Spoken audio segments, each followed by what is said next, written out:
not ignoring your messages. It's just I'm focusing on the Facebook one. I hope if anyone's watching on YouTube, I hope you'll check out my Facebook. Michael Kovic on there, and anyone who's watching on Facebook, I'd appreciate it if you check out my YouTube videos as well. That'd be really cool. I'm about an hour behind schedule, so I'll try and crack on with it anyway. These are pointers number 11 to 20 as per usual. I was thinking, because it's a Sunday today, I was thinking of like things that start with S and U. SU, like success. So dyslexic success stories. Hopefully next Sunday, all being well, I'll check out things on Google. I want to type up on Google and YouTube like dyslexic success stories, black success stories, and especially ones from Africa, African success stories, and success stories from people who are both black and dyslexic. And if you know any of those sort of things, if you have any stories or whatever, or information. When I say stories, I mean it could be stories, but it doesn't. I'm using the term a bit loosely, shall we say? So examples, if you like, you could say examples or stories or whatever. No, I go on alliterations. So yeah, think of success stories, successes, and things like that. Succeeding with dyslexia and succeeding while black and that kind of thing. And also I thought of like the Super Eagles, and I covered Nigeria recently, and their football team, I believe, is called the Super Eagles for some reason. I suppose it's a cool kind of nickname, but I like their kit as well, their football kit, and also Cameroon is another team I like, whose kit I like. I think South Africa have quite a cool football kit as well, jersey, I think Americans would call it. But anyway, hopefully next week I'll think of all those things. That was something I wanted to say about Palmer. I think I'll quickly say that before I go on to the list. So I was thinking, due to my use of alliterations and things like that, patterns generally and habits I have, including my patterns, I was thinking, it seems a bit like off topic. It's off topic, but as a dyslexic person myself, I do feel like a bit like a fraud because someone taught me how to spell, as I said before. But as someone with dyslexia myself, in fact, someone saw some of my writing before when I wrote about my ideas, typing even, and their partner asked them, "Is this guy?" They admitted. They said, "I say as I see it," and I asked my wife, "Is this guy nuts?" And she said, and I said to him, it's probably just because he's probably just dyslexic. I can see a lot of creativity in that. So even though I don't have poor spelling, some people can see the creative sort of dyslexic sort of thing. Although I wonder how much of that is my madness and how much is my dyslexia. But I hope that all makes sense. But the reason why I mentioned that is I was thinking about, I want to say this quickly before I get onto the list, starting from point number 11 and finishing at point number 20, as I say. But the reason why I mentioned that is because I was thinking like I would love for the PIF, Public Investment Fund, who invests in Newcastle, to invest in, before I wanted them to invest in Interland, because there was something that was saying that they were going to invest in AC Milan. But then I thought, due to my use of alliteration, what if they invested in, what if Saudi Arabia, through different names like the PIF, Neom, Maraba, the New Maraba, New Macabre, and all that kind of thing, or whatever. Riyadh sees an investing in Roma. I know they already sponsor Roma, but what if the PIF invested in Parma? And I'm stuck in two minds, because part of me would love to see them invest in Pisa, because they both start with PI. But I think it would be cool if they invested in Parma and brought them back to the glory days when they were in Serie A. I remember the 90s when that was when Italian football was at the top as well. Unfortunately, they had a financial scandal and things. I'd love for the Italian government to find a way to work with FIFA and, within the rules, make sure that no Italian team could go bust. So it's kind of off topic a little bit, but as a dyslexic person and a fan of Italian football, I guess it kind of is on topic in a bit. I mean, but yeah, part of me would love to see them invest in Parma, because I mentioned a while back, like other Italian fans say you've only got Parmalat, and I think it would be quite interesting. Probably ruin their song a bit, but they might have to sing you only had Parmalat. But if the PIF invested in Parma as well as Celtic, I think that'd be interesting. If Riyadh season invested, had shares in, and that kind of thing, Roma and the Maraba to invest in either AC Mons or Interman or AC Milan, and that kind of thing. But anyway, I'm going to crack on with this. So here goes to number 11. All this month, I guess the main plans are, or part of the main plans are to change the perception of dyslexic and triple black people and show what we and they respectively can do from one minority to another. In the case of black people, but also showing what dyslexic people can do for Dyslexic Awareness Month. And maybe I'd love to change the name to, I'd love to have the name changed to Dyslexia Awareness and Empowerment Month. I'd love to know what you think about that. And also, or whatever you think generally about my madness, but hopefully it won't be too harsh, as I normally say. But also, like, it could be Black History and Empowerment Month. I saw something about the National Lottery Heritage Fund, and I thought it kind of fits with the theme of heritage, Black history. They funded like the victims, the families of the Windrush scandal that happened in Britain. If they helped the families out with funding and things like that, for what they went through. As I say, given the theme of heritage and history and that kind of thing. But also I hope to win over my fellow dyslexics as well as black people to support Italian and Celtic. And I often say, like, I love to support dyslexic inventors, ideas people, entrepreneurs and whatnot, and also black entrepreneurs and whatnot. Number 12, another thing I know I talked about yesterday and was talking about recently, is I would love to, whilst I'd love for dyslexic and triple black people to support my goals perhaps and to network with them, I would also love to support their goals, and I would love to encourage companies like Virgin Unite, Virgin Startup,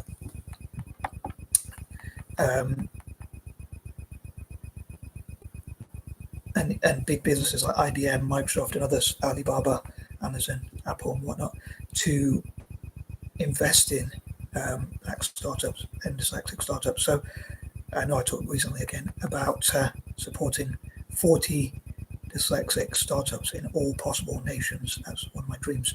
I dream to do that each October. So by the end of this month, I hope that they'll support 40 startups and 40 new ones each year, maybe, but also with ongoing support each October. So I suppose once they get that initial funding each year in October, those same startups, as well as maybe even 40 more each year, could get teaching, training, mentorship, and all sorts of things like that, as well as increased funding. Obviously, it'd be whatever amount the company feels is something that they would be happy to contribute as part of their PR or whatever it might be. Obviously, I'm sure they'd want to do it for PR purposes, and obviously they'd want a good ROI, return on investment, in return for doing so. But yeah, so a company like Walmart might think, yeah, even if we donate $1 million each to 40 dyslexic people to help them with their startups, for instance, and to call 40 black people, it could be worth it for their PR. Or maybe not. Maybe they'll say 500,000, or maybe they'll say 10,000, or whatever they think. They might even say just 1,000 each, or whatever. So $1 million would be quite a lot for a startup when I think about it. But yeah, whatever they're comfortable with, they might even say, yeah, let's go for broke and give them like $1 million each. We can afford to take that risk, and it might contribute millions to our company in PR. So it'd be worth giving that much, or maybe not. Again, it could be different amounts. Some smaller organisations might say, oh yeah, we can give a couple of £100 each or whatever. But if lots of different companies do that between them, they could support more than 40 dyslexic startups. Dyslexic people start their own startups in all possible countries, and the same for the black community. Number 13, I do have my doubts about my own ideas as well, to be honest. As you can probably tell, I could probably come across a bit nervous as well. But and whether people like my videos, and whether people find me boring or offend people or whatever, and that kind of thing, and whether I can win people over, and just generally whether I can make a genuine difference. And also, I think number 13 as a sort of negative number, but I would love to hear from dyslexic and triple black people about their struggles and that kind of thing, as I talked about recently. So it would be interesting. Obviously, it's not very nice to hear negative stories, but it could be a way for them to take ownership of those negative things and turn them into a positive.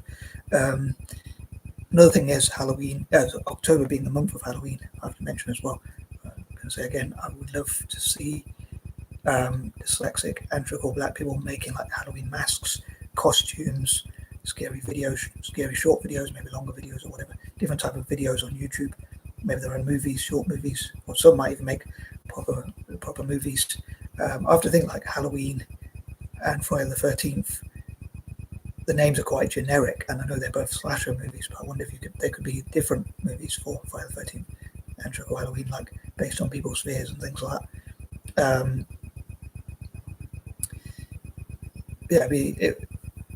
So there could be non-slasher versions of Halloween and Friday the 13th, obviously, as long as they don't fall foul, hopefully, of copyright and things like that. But again, people could use YouTube or other things like TikTok to make shorts and see if people like them, and to make little videos or whatever, however they like to make them, whether short or long or medium size or whatever, videos and that kind of thing. So I think that would be pretty cool. And I hope that if they do so, that they share them on my timeline and check out on videos like this. So I hope people will share links in the comments of their own videos and masks they make and all that kind of thing on the 13th, which I suppose will be a Monday, and also on Halloween, and maybe even the 13th of each month, especially when it's on a Friday. I'd love to know some of the struggles and challenges of people with dyslexia and black people. In the case of the latter, especially in Britain and Africa, and also scary, creepy, and macabre urban legends, creepypastas, and whatnot. There could be stories where people use it in their imagination, and should I call like historical stories? I guess they come from somewhere, but there could be African urban legends and things like that, for instance, and more modern versions that people could make their own stories and things like that, turn them into a creepypasta / urban legend.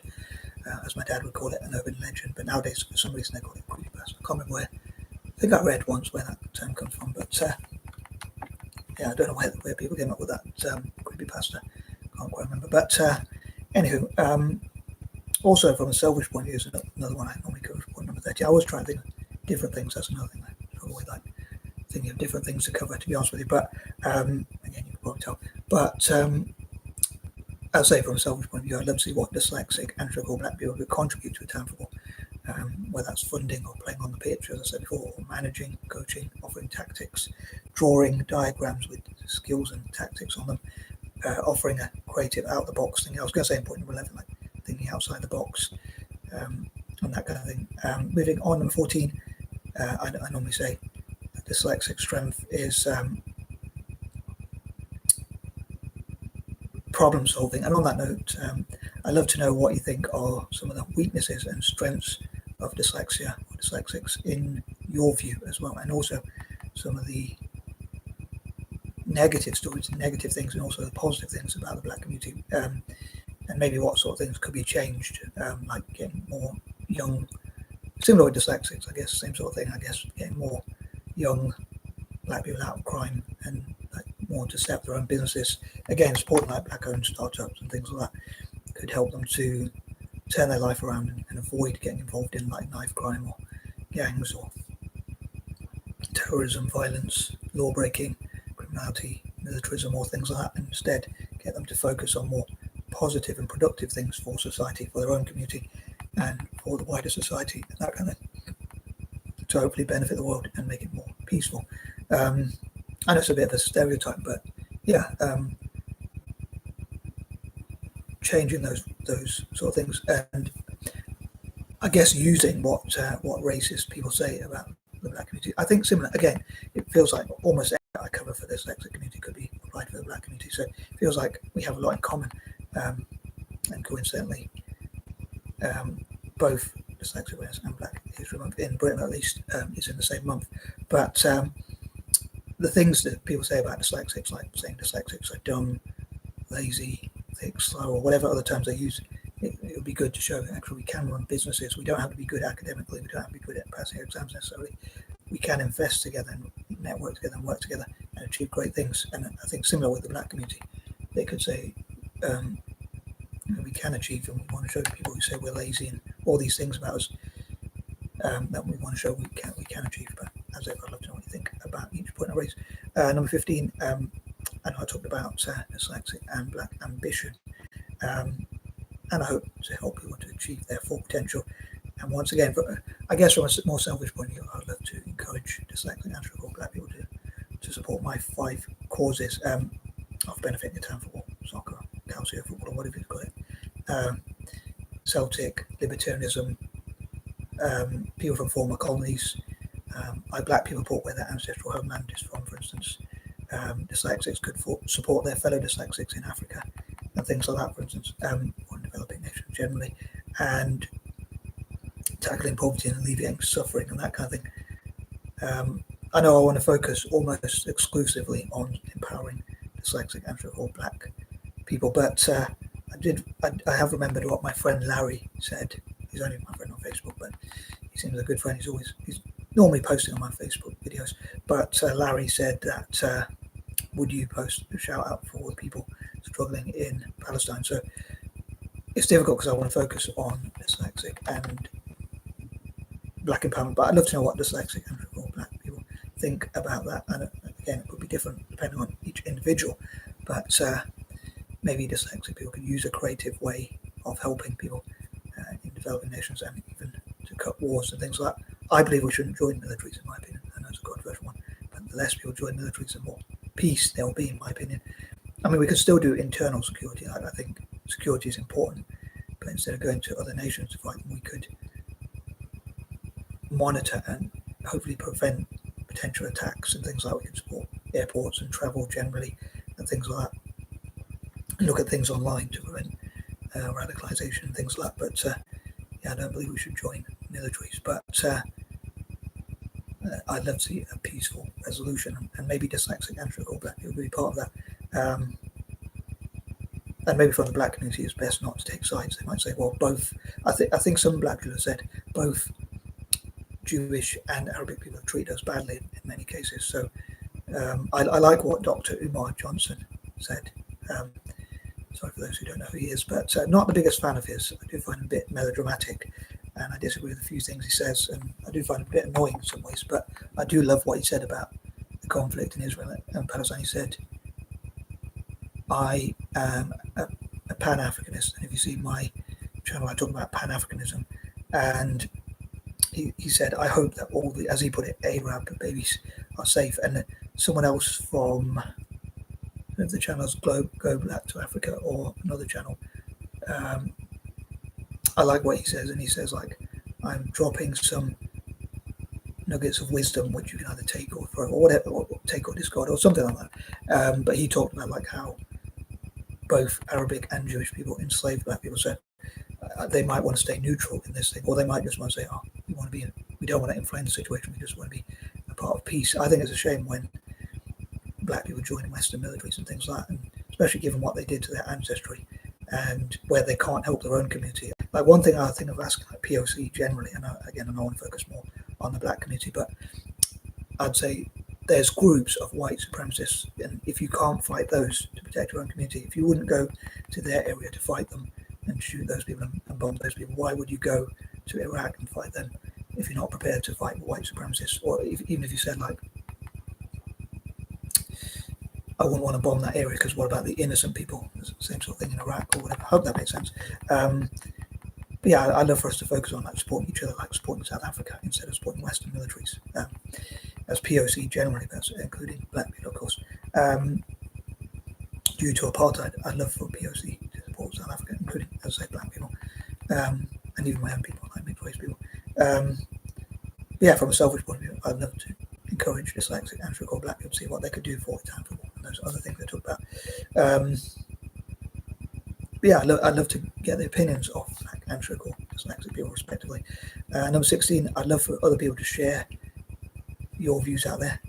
People to share their views on what are the best ways to empower dyslexic and cerebral black people. How can startups be supported? How can more dyslexics and cerebral black people be encouraged to start their own startups, their own businesses, as sole traders, SMEs and whatnot, or whatever it may be. I'll say their own startups and SMEs and whatnot. So I guess organizations might say, oh, we can give them the funding, but how do we know it's going to work? So I guess there could be ways they could pitch their ideas. There could be like a special version of Shark Tank or Dragon's Den, as we here in Britain, where people have to pitch entrepreneurs or even other or non-dyslexic entrepreneurs, but they get a chance to pitch their ideas, similar with dyslexic people. But there could be specific versions for dyslexic and or black people, respectively. Perhaps, for instance, maybe there could be a dyslexic and or black version of The Apprentice. I'm not sure, but I guess the mentorship and teaching and training is really important as well. But yeah, I'd love to know what sort of things you think could help them. I suppose buying from dyslexic-owned companies and or black-owned companies could really help. Black Dollar Day or Black Pound Day and things like that, for instance. Yeah, I'd love to know what are the best ways to support people, support dyslexic and or black people, and like after I think like committees and think tanks and that kind of thing. Number 17, another thing that dyslexic people can be really good at is like imagination. I think it would be almost a travesty of justice if there aren't many dyslexic film directors and that kind of thing, because of our struggles in school. But it would be good if we could use our strengths as like filmmakers and things like that, storytellers and whatnot. I know there are a few. I think they even say Spike Lee is dyslexic as well. Black, he's also dyslexic. Apparently, Steven Spielberg said he's dyslexic. Some people say Quentin Tarantino, but I'm not sure if that's true or not. But yeah, I'm sure there are more. And so it would be a travesty if we didn't use our creativity. I'd love to help dyslexic film directors and that kind of thing. Number 18, I'd say I'd love to know more about success stories from dyslexic and or black, British and African people, and people who are both black and dyslexic. And some people even say dyslexic can be like a superpower. On the subject of superpower, they could be like dyslexic heroes. I mean, there is Percy Jackson, which talks about a dyslexic superhero. I think he has dyslexia and ADHD. I watched some of the film. I didn't watch all of it. I don't really watch many movies, but I did watch some of it. I thought it was quite interesting. Although I think it's more for children. I felt a little bit corny, but it was quite good, I guess, especially if you've got learning disabilities. But there could be more documentary movies about dyslexia, similar for the black community, as I say. And I know people have made like superhero comics. I'd love to encourage more of that. Superheroes who are dyslexic and superheroes who are black, and sometimes it can be both black and dyslexic, as I say. Project idea I have is like black and dyslexic as well. So I'd say I'd love to support 40 dyslexic and 40 black, and also 40 people who are both black and dyslexic. In total, that would be 120 people in all possible nations to start their own startups and maybe help them with like careers in singing, filmmaking, obviously directing and things like that, or different sort of areas, maybe see how many can be supported. And hopefully we can support each other and network together. Number 19. So yeah, I'd love to see what we could do with our dyslexic and or black software developers, programmers, robotics engineers, robot makers, or whatever. People in robotics can help each other, and people from different areas like what people could teach each other. And number 20, that includes in STEM. And it'd be interesting to see what older people can learn from younger people and vice versa. I suppose people say like you can learn a lot from old people, but in many cases nowadays, a lot of younger people know about the tech sort of stuff, I guess. So I'm sure there's a lot the older generations can actually learn from younger people as well. And on that note, I am out, and peace and love.